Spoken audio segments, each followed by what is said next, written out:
Kaugnay po niyan, makakausap natin sa linya si Attorney Gabriel Villarreal, ang abogado po ni Atong Ang. Magandang umaga po sa inyo. Mayong aga, Attorney. Good morning! Attorney, good morning po. Ay, nasaan si Attorney? Mayong aga, Alvin. Ay, mayong aga. Magandang umaga sa lahat ng tagapakinig natin sa programa at tagapanood sa teleradyo. Opo, itinuturing na po ng DILG bilang most wanted sa Pilipinas ang kliyente po ninyong si Atong Ang. Ano pong masasabi nyo doon? Most wanted.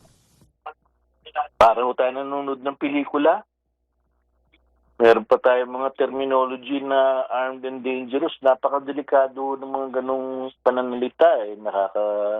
Nakakapangambaw yung mga ganong pananalita. Sana hindi tayo hindi manggaling sa gobyerno natin mga salitang ganyan na walang basihan.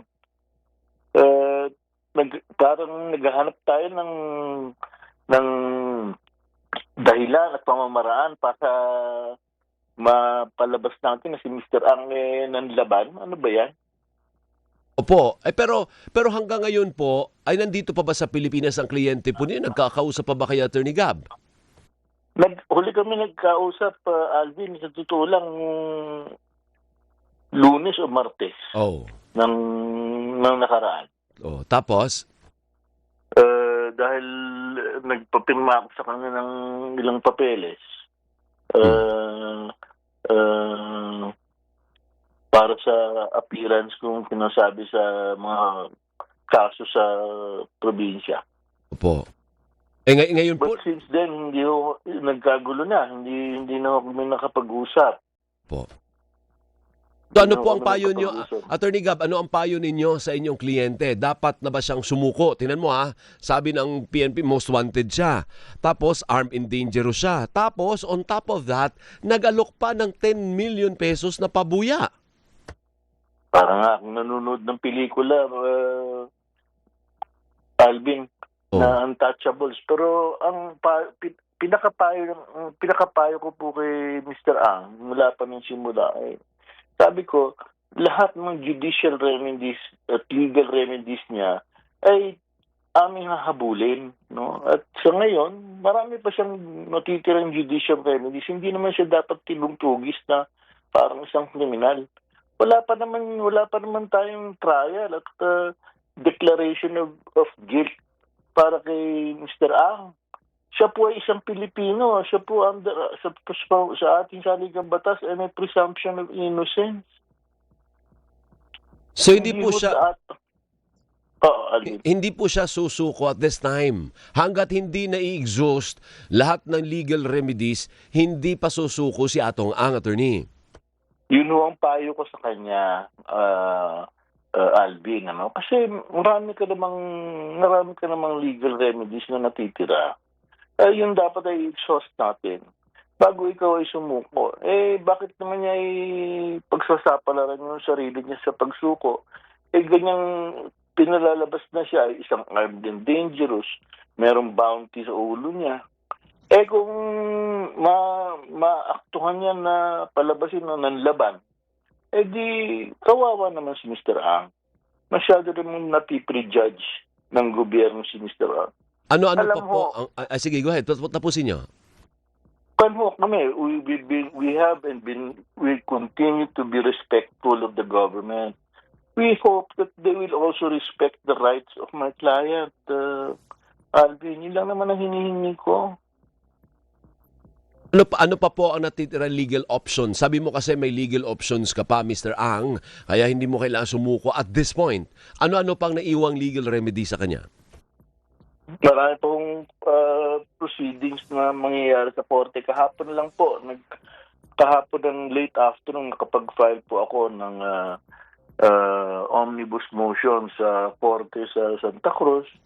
Hindi ko unang-una ang reconsideration nung order ni judge na isyuhan ng warrant si Mr. Ang. Pangalawa, hinihingi ko doon sa motion kong yun na humari pag-aralan ni judge yung pag-i-issue ng warrant of arrest dahil yun ay tinatawag namin quashable. Ano? Yung pwedeng pawalan ng visa yun dahil maaaring nagkamali si judge sa kanyang pag-aaral at sa pag-i-issue ng warrant of arrest.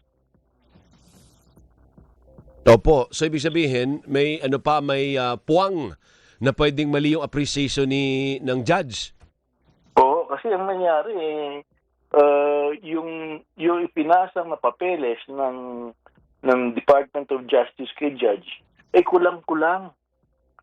Well, hindi pinasa kay Judge yung mga counter affidavit ng mga akusado, lalo na yung counter affidavit ni Mr. Ang.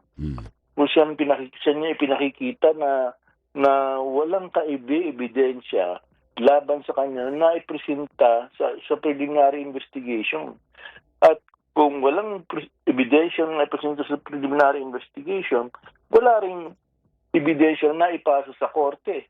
Kanya lang nanalig si Judge doon sa resolution ng panel na hindi man lang nakita yung pinagbasihan nung resolution na yon na kulang-kulang.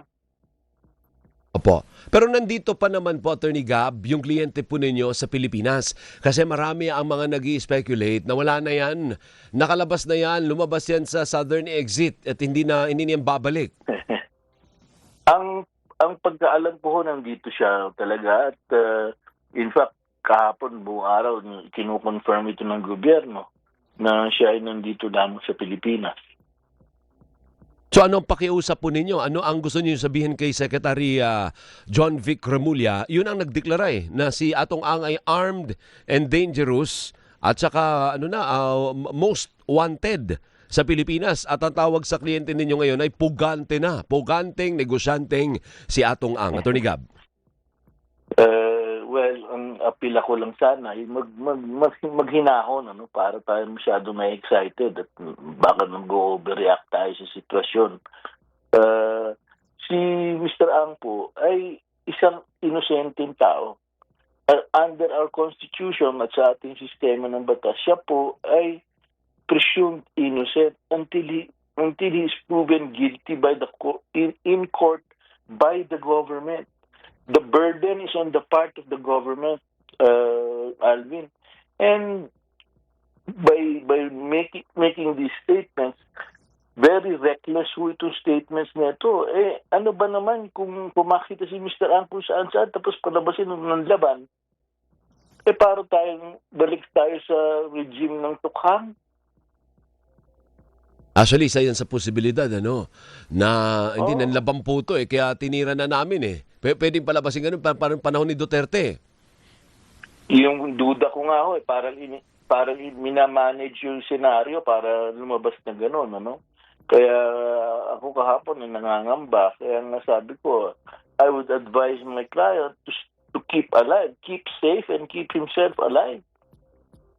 Doon naman po sa side ng mga biktima, di siyempre ang iba naman po ay nagbunyi dahil nga pinapaaresto na si Atong Ang. Ang buong paniwala talaga nila na ang utak ay ang kliyente po ninyo. Anong gusto niyo sabihin sa kanila, Attorney Gab? Pinagpapaniwala ho sila ni Don Don. Pakinggan ho nila at pag-aralan din ho nila yung presentasyon ni Mr. Ang sa harap ng Department of Justice. Baka po makita din naman nila kung anong katotohanan. Mga ebidensya po kami pinresenta doon sa Department of Justice na yun nga lang, hindi hinarap sa korte. Yung mga ebidensya na yun, klarong-klaro nagpapakita kung sino ang may totoong kagagawa nitong kalokohan ho ito. Okay.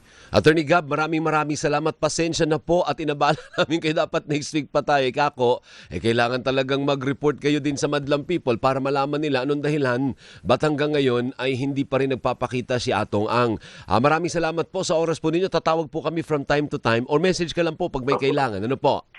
Opo. Alvin, ako nagpapasalamat dahil binigyan niyo ako ng pagkakataon nito. Maraming salamat sa iyo. Damo ang salamat. Damo din salamat, Halong. Maraming salamat si Attorney Gabriel.